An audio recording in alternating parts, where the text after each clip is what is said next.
If you have any interest on school searches, or maybe you have a kiddo that just got in trouble for something that was found on his or herself or in his or her locker at school, then this is a video for you to watch.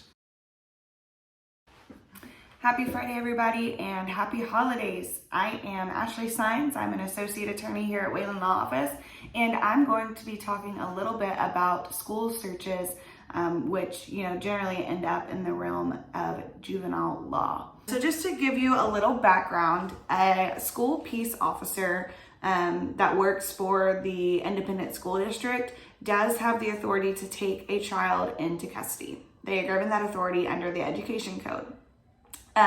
They do have to have probable cause. So, these arrests are similar to adult arrest in that it has to be by a police officer who has probable cause or reasonable suspicion to search them either at school or their lockers or their backpacks or anything they bring to school.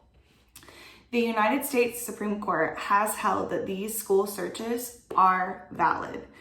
Now, what that means is they are generally valid. However, just because something is generally valid does not mean that it is valid in every situation. So if your kiddo gets searched at school, they find something in his or her backpack or his or her locker or anything like that, it is still so important to hire an attorney to look into that for you and make sure that their specific situation was fair and that their rights were not violated. What the Supreme Court has passed down that determines whether or not a search is valid really boils down to the privacy interest of each individual student weighed against the safety of the other students and the school officials at the school. And so essentially they created a two-part test in considering the searches that happen at school. And the first prong kind of revolves around the reasonableness of why the search was necessary in the first place. So, what did the officer or any school official, the principal, the teacher, anyone who initiates a search, what did they see, and was it reasonable for them to then search the student? So if, a teacher is passing a school bathroom, smells something weird, walks inside, the kids put something in their shorts really quickly, it's probably reasonable for them to want to search the kid and look at their shorts and figure out what they put into their shorts.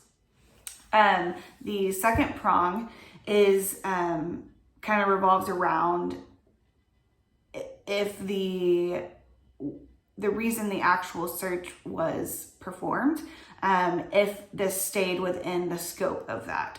So if the reason the scope was performed, going back to my previous example, was because the teacher smelled something and went inside and saw the boys put something in their shorts, maybe it wouldn't be reasonable for the teacher to then go search their car or their lockers.